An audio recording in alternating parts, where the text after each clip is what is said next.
अस्सलाम वालेकुम। धरती टीवी न्यूज़ सां गॾु मां फौज़िया एजाज़। सभ खां पहिरियां हेडलाइन।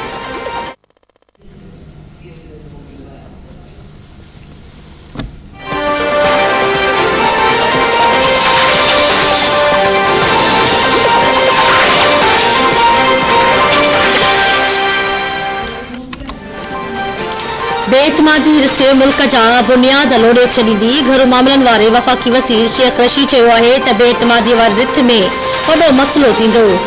उहो कमु सणाउ नाहे। उमीद आहे त 23 मार्च जी लांग मार्च ते अपोज़िशन सोचींदी।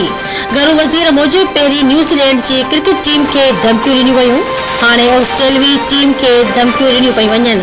हर वक़्तु हर मुक़ाबले लाइ तयारु रहणु घुर्जे। वधीक मुनज़्ज़म थियण जी ज़रूरत आहे। 1965 वारी जंग में दुश्मन मुल्क जी कारकर्दगी ॾिठी आहे।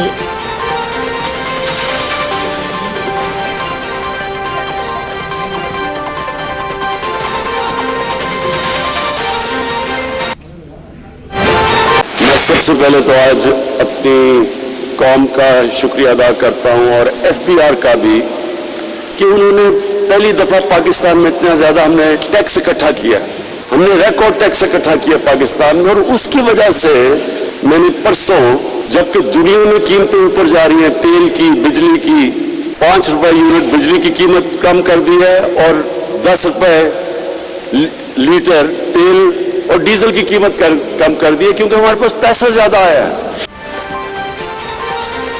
पाकिस्तान जे नज़रिए ते छायो, उन ते अमल न थी सघियो। नज़रिए ते अमल न कंदड़ क़ौम कॾहिं कामयाब नाहे थींदी। इस्लामाबाद में तक़रीब खे ख़िताब कंदे वज़ीर आज़म इमरान ख़ान चयो आहे त FBR पहिरियों भेरो रिकॉर्ड टैक्स जमा कयो। फ़रवरीअ में 441 अरब रुपया टैक्स गॾु कयो वियो। पाकिस्तान हिक वॾे ख़्वाब जो नालो हो। पाकिस्तान जो नज़रियो मदीने जी रियासत वारो नज़रियो हो। जंहिं क़ौम में इंसाफ़ न हुजे उहा तबाह थी वेंदी आहे।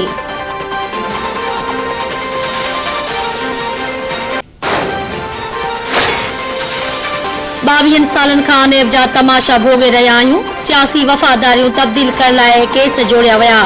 केस जो जवाबु ॾियणो पवंदो। अॻूणे वज़ीर आज़म ऐं मुस्लिम लीग नून जे अॻवान शाहिद खान अब्बासी चयो आहे त मथनि समूरा कूड़ा केस ठाहिया विया।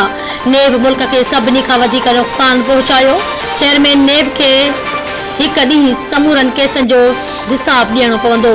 मौजूदा हुकूमत कारोबार ऐं मईशत खे तबाह करे छॾियो आहे।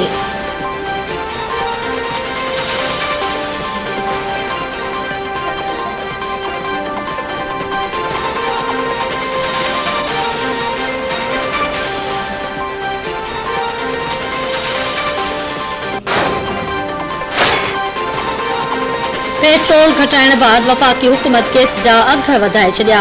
ओघरा गैस जी सरसरी क़ीमतुनि में 16.37% वाध जी मंज़ूरी ॾेई छॾी।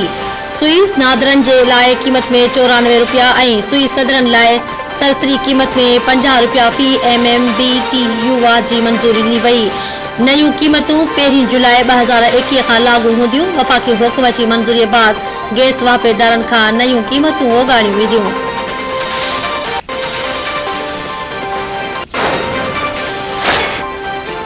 मुल्क में कोरोना विघे वधीक 22 मरीज़ हयाती विञाए वेठा।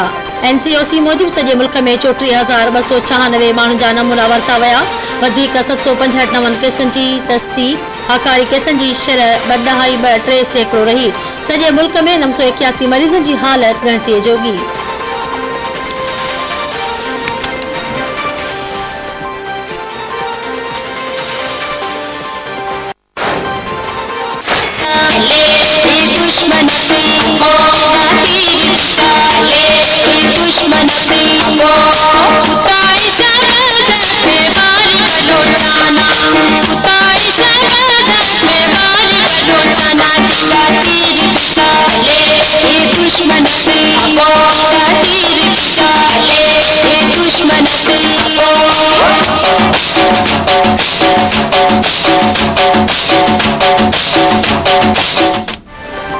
पाकिस्तान पीपल्स पार्टी जो अवामी लांग मार्च सखर खां अॼु घोटकी रस्ते रहीमिया खान पहुचंदो।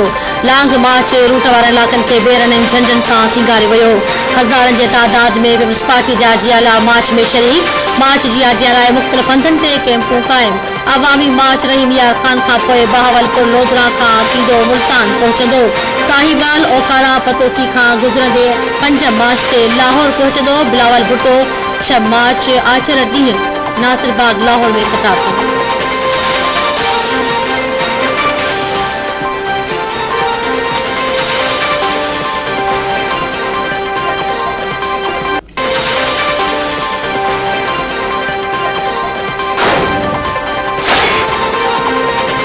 सिंध जे मुख़्तलिफ़ इलाक़नि में मींहं जो वसकारो। सखर ऐं घोटकी में बरसात बाद मुख़्तलिफ़ इलाक़नि जी बिजली बंद।